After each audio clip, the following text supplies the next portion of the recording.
On va continuer de chercher du sens ensemble, d'explorer les possibles. On va le faire avec philosophie, en compagnie d'un grand penseur de notre temps. C'est le philosophe Souleymane Bachir Diagne. Il a publié en 2021 son autobiographie intellectuelle, Le fagot de ma mémoire de Saint-Louis à New York, itinéraire d'un philosophe musulman. C'est publié chez Philippe Ray. Et c'est l'occasion aujourd'hui pour Aïda Ndiaye, qui est la productrice déléguée de l'émission Avec Philosophie, justement, de revenir avec lui, notamment sur son parcours de philosophe, et puis de poser un certain nombre de questions qu'on mouline, si l'on peut dire, depuis le début de ce festival. Et maintenant, Souleymane Bachir Diagne, spécialiste de l'histoire des sciences et de la pensée islamique, avec Aïda Ndiaye. Je vous propose...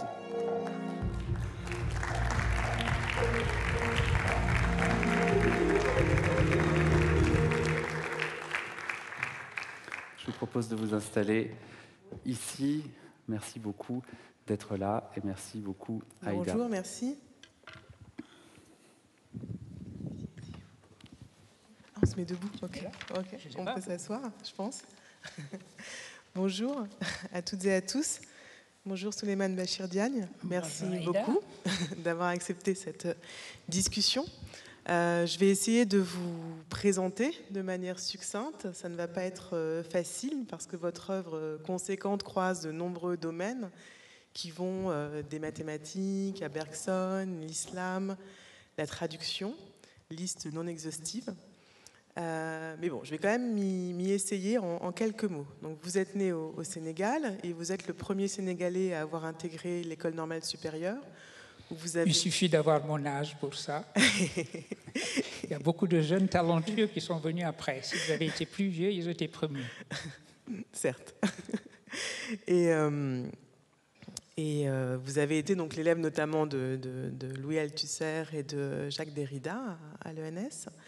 Votre thèse portait sur le mathématicien, logicien et philosophe Boole.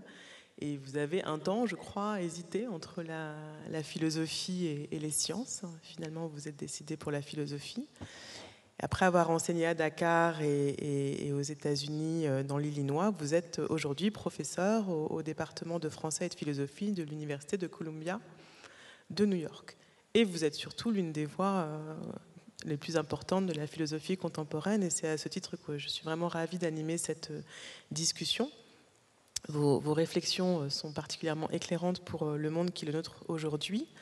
Alors, tout ce parcours fait l'objet de l'un de vos derniers ouvrages, Le fagot de ma mémoire, mais nous allons y revenir. Pour commencer, je vous propose d'entamer la discussion par la fin, si je puis dire. C'est sur le thème de votre dernier livre qui s'appelle De langue à langue, l'hospitalité de la traduction, qui est apparu en 2022 chez Albin Michel. Alors, je vais vous citer pour entamer la discussion. Vous définissez le projet de ce livre comme un éloge de la traduction, une invitation à la reconnaître comme un humanisme, exprimant une vision optimiste de ce qu'elle peut accomplir. Et vous dites que cela se fait sans naïveté et sans non plus occulter ce qui, dans la traduction, peut être domination. Il me semble que ce thème de la traduction vous est apparu finalement assez tardivement comme le fil conducteur de votre travail. Est-ce que vous pouvez nous dire, pour commencer, peut-être, qu'est-ce qui rend cette question de la traduction si centrale dans votre œuvre, dans votre pensée ? Merci infiniment. Et je voulais dire, en fait, la traduction était présente dans mon travail dès le début. Mais je ne m'en suis pas rendu compte. Je suis un peu comme M. Jourdain, je faisais de la prose sans le savoir. L'idée était la suivante. Vous avez rappelé tout à l'heure que mes premiers travaux étaient des travaux en histoire des mathématiques, en particulier l'histoire de la rencontre entre la mathématique et la logique. Et c'était déjà de la traduction. Si nous regardons aujourd'hui nos ordinateurs traduisent tout ce que nous disons avec le système binaire 0 et 1. 0 et 1, c'est le langage des ordinateurs. Boole, sur qui j'ai travaillé, est le père de ce système binaire. Et donc, la traduction était présente dans mon travail sur la logique mathématique. La traduction était présente dans mon travail sur la philosophie islamique, parce qu'il a fallu traduire la philosophie grecque en langue arabe. Et tout cela était là présent. Mais je n'avais pas thématisé la traduction elle-même. elle faisait le lien entre les différents domaines dont je me suis occupé, mais je n'avais pas réfléchi à la traduction elle-même, sa signification éthique, de la manière dont je l'ai fait dans cet ouvrage que je lui ai consacré. Et donc, je suis heureux de l'avoir fait maintenant. Et je suis venu à ça lorsque un ami, philosophe camerounais bien connu, Jean-Godefroy Bidima, avait, dans un article qu'il avait consacré à mon travail, avait dit Souleymane Bachir Diagne, philosophe de la traduction. Et il avait fait un article, je me suis dit, mais bon sang, bien sûr, il a bien raison. Si je suis philosophe de quelque chose, ça doit être philosophe de la traduction. Et maintenant, je suis heureux de lui avoir donné raison. Et vous venez d'évoquer la dimension éthique de la traduction sur laquelle vous insistez, c'est-à-dire que l'enjeu n'est pas seulement évidemment un enjeu technique de traduire au sens vraiment le plus restreint, mais il y a cette dimension éthique. Vous reprenez à l'autre philosophe et logicien Quine l'idée du principe de charité. Alors est-ce que vous pouvez nous expliquer quelle est cette dimension éthique qui réside pour vous dans la traduction ? Oui, tout à fait, c'est central et c'est essentiel. Vous avez dit tout à l'heure dans votre premier commentaire, question, qu'il y avait un certain optimisme finalement à se dire que la traduction, c'est ce qui nous rapproche. Idée très simple, nous parlons des langues différentes. Ceux d'entre nous qui ont la chance parlent plusieurs langues à la fois. Mais disons que le monde est divisé et fragmenté par la diversité de nos langues, de nos cultures, et chaque langue n'est pas simplement un outil d'expression, c'est aussi une perspective sur le monde, c'est une manière de découper la réalité, etc. Et en ce sens-là, chaque langue est un monde. Et donc, traduire d'une langue à l'autre, rapprocher les langues, c'est en quelque sorte composer les mondes. Alors, ça, c'est une vision optimiste de la signification de la traduction. Et c'est la signification éthique que je lui donne également. La traduction comme pont à construire entre les cultures, entre nos différences. Je sais bien, et c'est pour cela qu'il ne faut pas être naïf, qu'il y a un rapport de violence aussi entre les langues. Il y a des langues dominantes, des langues dominées, des langues qui sont même menacées de disparition à cause de la domination d'autres langues. Si nous regardons les langues qui se traduisent, nous avons tout de suite une hiérarchie au sommet de laquelle va se trouver l'anglo-américain, évidemment, etc. Donc, cette violence existe. Mais si on regarde non plus la politique des langues, non plus la sociologie des langues, mais l'éthique des langues, que fait un traducteur ? Un traducteur, c'est quelqu'un qui aime un contenu qui se trouve dans une langue et qui voudrait partager ce contenu, partager l'expérience humaine de ce contenu avec ceux qui parlent sa propre langue. Alors ce geste d'hospitalité est un geste important, c'est une manière de construire un pont entre les cultures et c'est cela que j'appelle la dimension éthique de la traduction.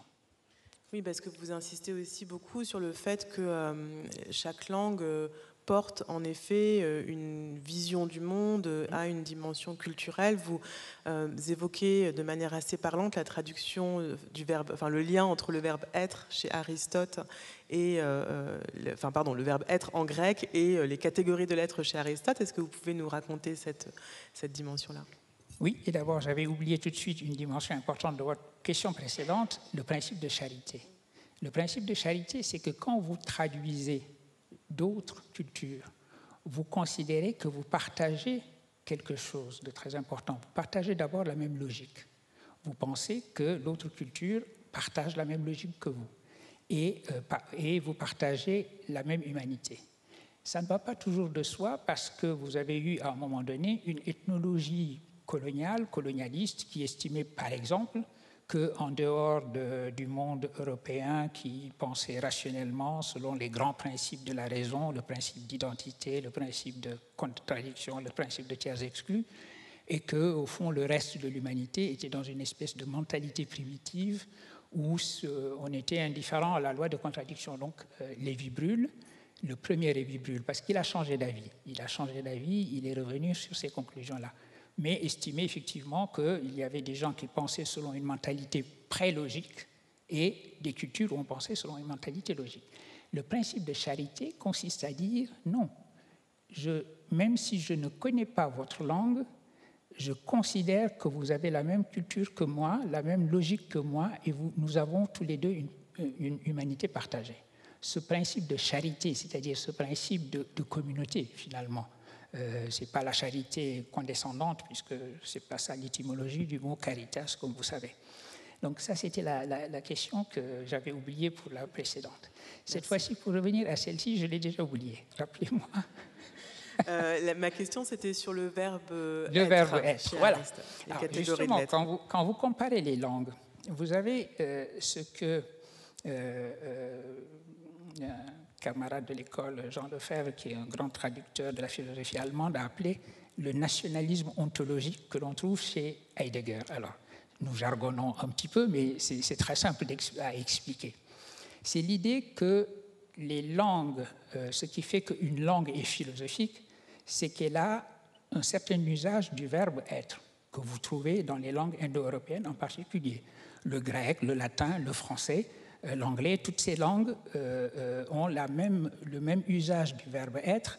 Ça veut dire que le verbe être est une copule qui va lier un sujet et un attribut. Dieu est grand, ou Socrate est philosophe. Et puis, vous pouvez également l'utiliser de manière absolue. Quand Descartes dit « je pense donc je suis », vous ne lui demandez pas « je suis quoi ?» Je suis où? Je suis... Donc, je suis peut s'utiliser de manière absolue. Et toutes les langues ne fonctionnent pas de cette même manière. Si je prends ma langue wolof, la langue wolof n'est pas une langue à copule, comme le sont les langues indo-européennes. La langue arabe non plus. L'hébreu non plus.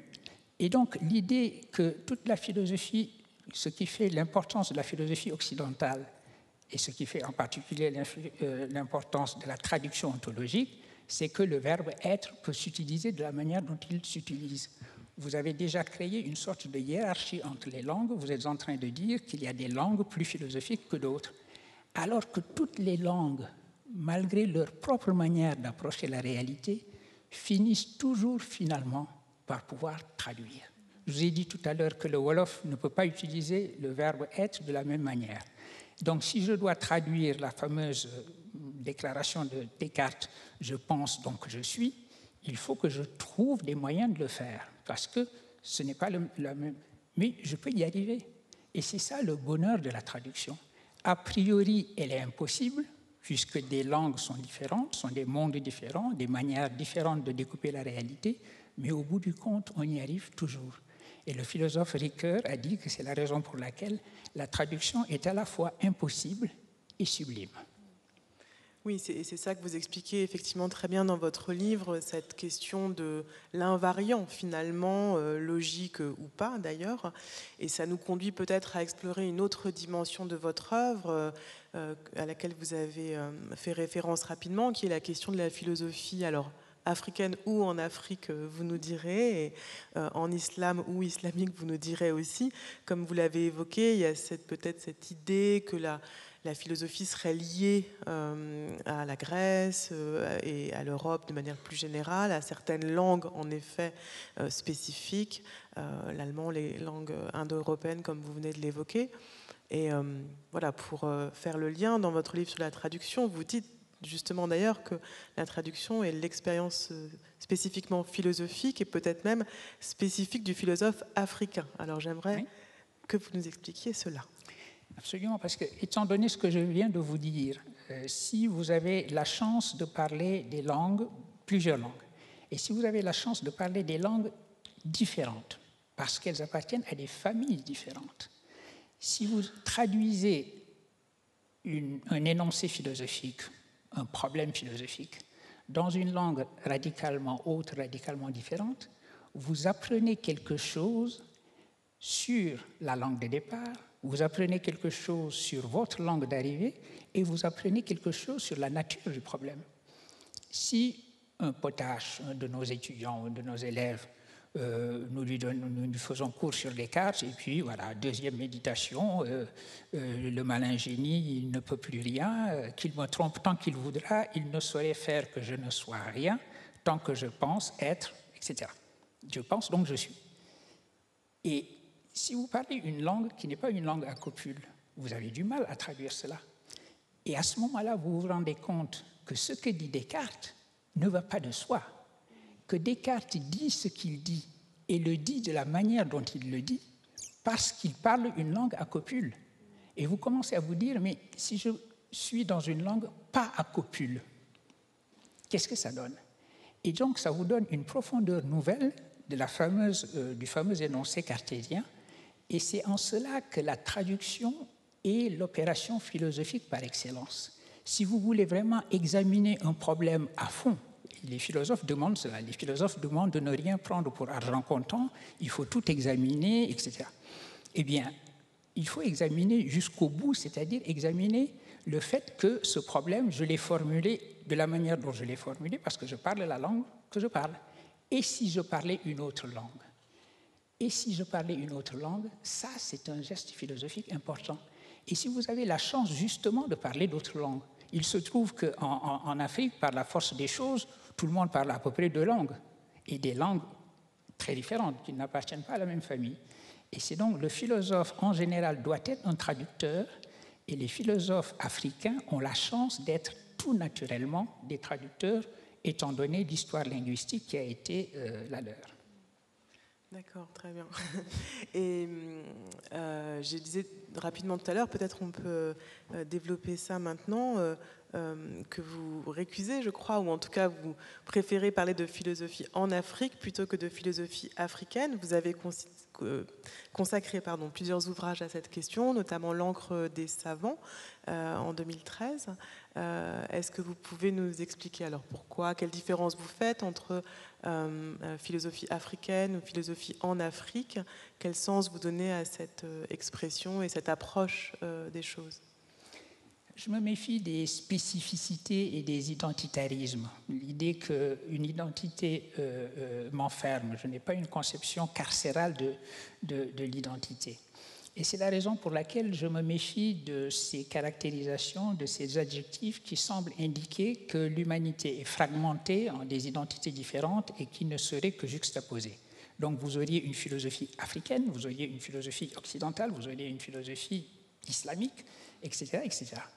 Et c'est la raison pour laquelle j'insiste sur le fait que c'est la même exigence philosophique, et en général d'ailleurs c'est la même histoire philosophique, parce qu'il se trouve que la philosophie grecque a été traduite en arabe, que la philosophie que l'on appelle islamique est une philosophie grecque traduite en arabe, même si ensuite elle a connu des développements originaux.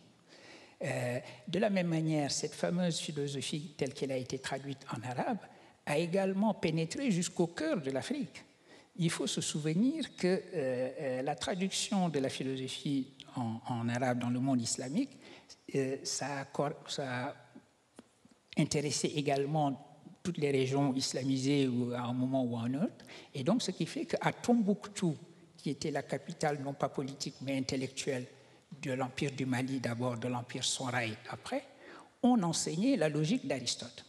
Et donc, c'est la philosophie en général qui s'est trouvée plongée dans des cultures différentes.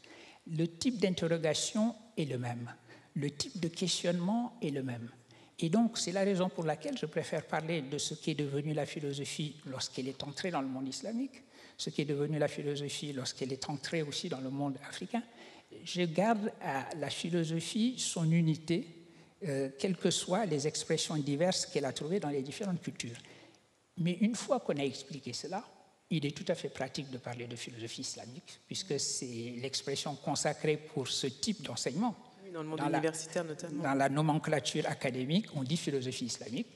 Et il est important aujourd'hui aussi de se battre pour que la philosophie africaine fasse partie du curriculum des grandes universités et des grands départements de philosophie. Donc ça ne me gêne pas de dire philosophie africaine ou philosophie islamique, pourvu que l'on comprenne bien qu'il s'agit du même type d'approche, du même type de questionnement, avec des orientations et des colorations différentes selon les cultures. Oui, et c'est aussi, je reviens un petit peu sur la traduction, l'une des dimensions essentielles de votre travail qui, je pense, lui donne toute son actualité, cette réflexion sur l'universel, cette réflexion sur l'articulation entre l'universel et, disons, le singulier, dont la traduction est aussi un modèle, en quelque sorte. Absolument, c'est pour ça qu'il faut tenir à l'universel. Je sais bien que l'universel a été utilisé à un moment donné par de civilisation dominante, dominatrice, voilà. Je suis l'universel, déclarait l'Europe d'une certaine façon, et je suis chargé d'apporter l'universel au reste du monde. Vous trouvez cet exemple-là. Roger Paul Droit, philosophe bien connu évidemment, journaliste également, a dit à juste raison que les responsables de cette réduction de la philosophie à n'être que l'expression du monde occidental, c'était les 3 H, comme il les appelle, Hegel, Husserl, Heidegger. Eh bien, il n'en a pas toujours été ainsi. Et donc, l'idée que la philosophie n'appartient en propre à personne, que l'universel n'est pas la propriété d'une Europe qui serait tout naturellement le lieu de la verticalité de l'universel et donc chargée d'apporter l'universel au reste du monde, si on se débarrasse de cette conception coloniale et impériale de l'universel, il faut quand même se rendre compte que nous avons besoin d'universel. Autrement dit, nous avons besoin de penser en tant qu'humanité, revenir à la vieille parole humaniste « je suis humain et rien de ce qui est humain ne m'est étranger ». En particulier pour la traduction, c'est ça l'objet même, l'objet éthique de la traduction dont nous parlions tout à l'heure. Faire qu'une expérience se partage. Une expérience vécue, même une expérience poétique vécue dans une langue à laquelle je ne connais rien, une fois qu'elle est traduite, c'est une manière de dire que cette expérience se partage. Et donc, vous aurez remarqué que mon livre, je l'ouvre sur cette histoire de la traduction du magnifique poème The Hill We Climb, la colline que nous gravissons, et la controverse à laquelle ça a donné naissance quand on disait il faut être une femme noire pour traduire une autre femme noire. Oui, qui avait récité ce poème à l'intronisation de Biden. Oui, si on enferme les choses comme ça, si on les fragmente selon nos identités, nous n'avons plus aucune expérience partagée. Et la traduction, c'est le contraire de cela.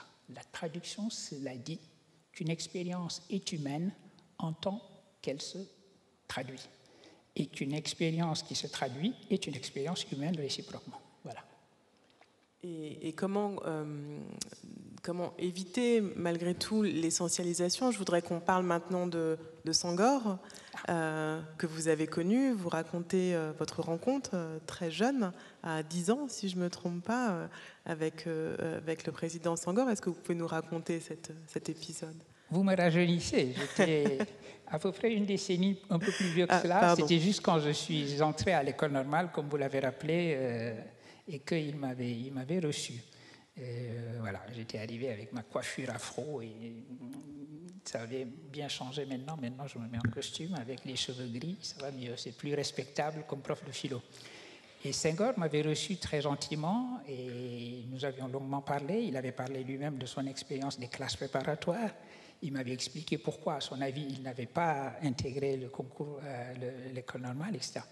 Et ensuite, donc, il est parti sur ces entrefaites, il est parti très vite du pouvoir. C'était à la fin des années 70, début des années 80. Il a ensuite quitté le pouvoir.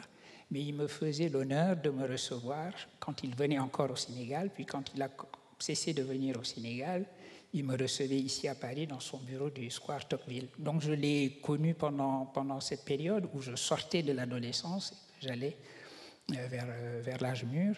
Et j'ai eu cette chance. Mais comme je l'ai expliqué aussi, c'était une époque où j'avais à la fois énormément d'affection pour lui quand je le rencontrais, mais j'étais profondément anti-senghorien en termes de politique et en termes de philosophie. Oui.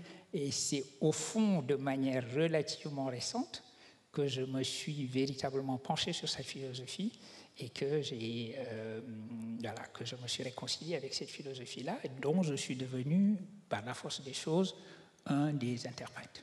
Voilà, notamment à travers ce qui ne va pas forcément de soi, le philosophe Bergson, en fait. L'un de vos livres, oui. Bergson postcolonial, montre l'influence de la pensée de Bergson oui. dans la pensée même de Senghor. Absolument.